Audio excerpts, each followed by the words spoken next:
post, and then I just say like this is this road, and then it's cool.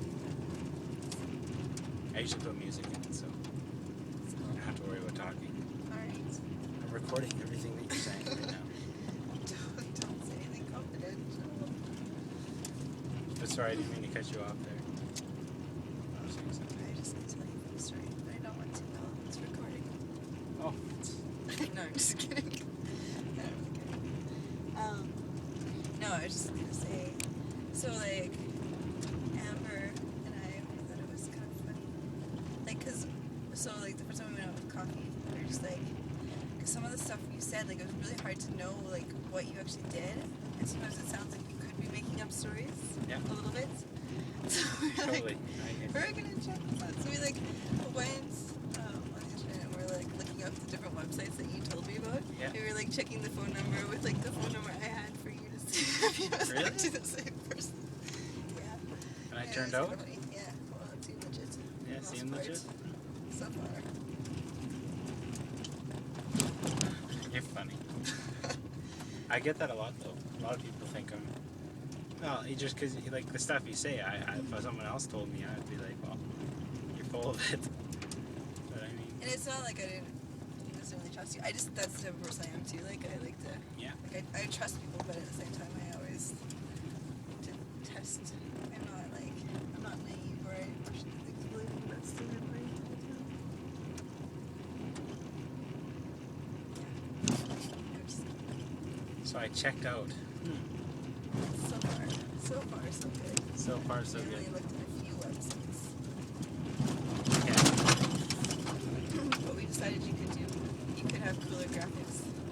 Yeah. On those ones. Yeah. Yeah, well, those were my first generation websites. The first ones I ever built. Most of the ones that you know about. Okay. A lot of the Yeah, they're cool, but other ones are a lot more advanced.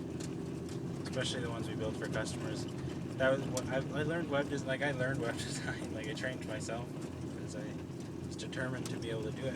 that's really cool. And I actually learned it with a passion more so involved to build my own website for music, and then I just got into it. Yeah. Just figure it out. It's pretty easy. That's really cool. So I set up this Flickr account because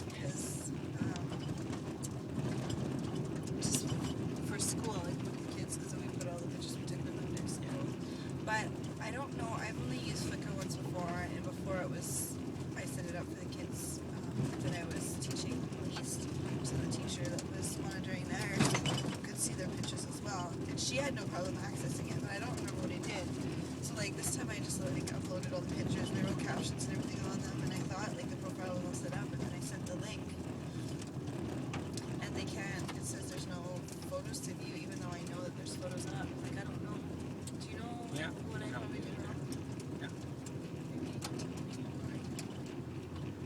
Because I was like playing around on it again last night, and I just couldn't. So that's how you do your photojournalism website, eh? Because you start a Flickr account. You know how Flickr has tags? Yeah. Well, we built our technology for websites to recognize the tags that you upload. So say if you're a photographer and you take pictures of weddings, babies, and families, Yeah. then you every family photo you tag as family and you upload it yourself on Flickr. So it gives you a way to manage your website without us having to change anything. That's really cool, but I don't understand how that, like how you can connect it so much. So the tags automatically upload it. Yeah, the tags that you give to the photo, we program those tags in on the website so that we give them, okay, so your tags are weddings, baby, and everything else. And then as soon as you post those in your Flickr account, it'll automatically update on your website. But how do you connect it to the Flickr account so that the tags read as that for the website? Oh, it's API, it's built in the website. Okay. Because your Flickr account is integrated with your website. So let's say if you're taking pictures of like Israel and then India, Yeah. you just have two different tags, right? Israel and Yeah. India. But if you wanted it more in depth, like you wanted to start naming your own tags, Yeah. we can show you how to do that too. That's really cool. So for photographers, when we build websites, it takes us like, I don't know, a couple hours at max. But we still managed to get the $400 for it because we just found a really good way to build it. That's really cool. Huh.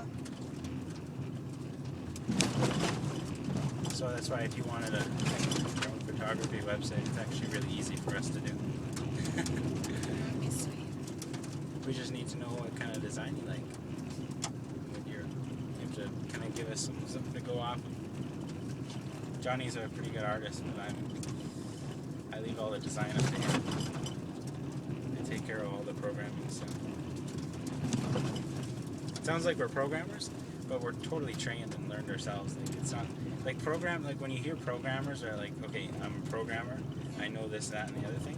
It's actually like I don't know. People seem to write it off in their mind as being something. Oh, I can never do that, but it's easy. Is it?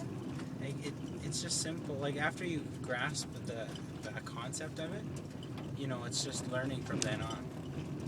I'm positive I could teach you web design, and you'd be surprised at how much you could do after I taught you. Probably. Right now, like, so much about computers is kind of a foreign thing to me, so... Yeah, but you're probably right. But I think you also... It seems like you pick things up really fast.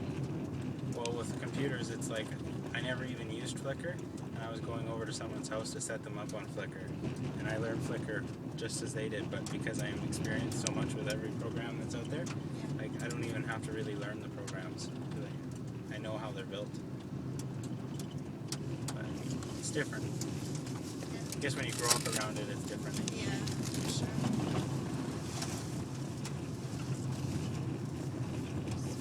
Though, when I started doing wiring for Tim Hortons, Yeah. I was up on YouTube reading up on how to do it the night before. Yeah, you told me that.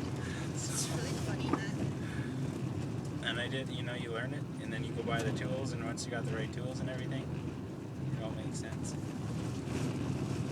So you just were like, I can learn that. Sure, I'll do it. Yeah. Just because I got the opportunity. I'm not the type of guy that says, if somebody asks me, can I do something, I'm going to darn well figure out how to do it, because Well, yeah, but... can't say no. What if you couldn't figure out how to do it? It doesn't happen. Someone else, because I know in my mind that someone else has already figured it out. Yeah. So that's where I wager my logic against like other people. I'm like, well, if they can do it, I can do it. But must be pretty confident in your... Well, I never pulled apart it's the same thing with cars. You never pulled apart a Volkswagen door, but you can do it. Yeah, because you know some other parts of the puzzle. Yeah, you know how it's been built. It's been built in a certain way, and that's the type of logic is works for everything. That like anything that's built from like if I had to take apart my iPhone and rewire it somehow, I mean it's built under a similar principle, right? And once you figure that principle out, everything's really easy from then on. You just need the right tools. That's what it comes down to. Like the reason that like I couldn't, let's say, reprogram an iPhone is because I don't have the right tools. If I got those right tools, then I could. And it's like that with so much like computer stuff and everything. Yeah, I can see it. But I just mechanic. think that you probably also have more abilities than some people do, but I it's don't. just the way your brain works. I think it's only that's the only reason is that I don't allow myself to say that I can't do something. That's the only reason. But that's kind of arrogant and cocky for me to say. But I mean, maybe it's just special. Maybe I'm special, but I doubt that. I think anyone can do anything if they put their mind to it. And my mom always used to tell me that, and that's why I grew up with that kind of thinking. But anyways, that's kind of cocky too, because some people can't do everything. It's just limiting, right? Yeah. Like drywall, not me. Stuff that requires a lot of patience and like are my least strengths. Like I don't have strengths in things that require a lot of meticulous perfection and patience. Like how like some engineers and people that do that kind of stuff are really perfectionists. Yeah. I am the farthest thing from perfectionists, which is a skill, something that I'm working on really hard, but that is something I suck in. Like bodywork, my bodywork on this car. Anyone would look at that and be like, wow, you suck. and I'd be like, I know, but at least I passed. You know, like. Yeah, but even there, it's not because you can't do it. It's just that you haven't put the time, like, right? Like, Yeah, I guess. suppose. But I literally can't do that. Like, I don't know. Like, that's where I say I cannot do something, is that I guess maybe if I really focus really hard, but I mean, just my limit. Like, you know how some people have a really short attention span for things? Yeah, that's me when it comes to stuff like that. Because I'll try really hard, and then it'll look good, and I'll be like, yeah. Then I'll justify it in my mind and be like, yeah, it's fine.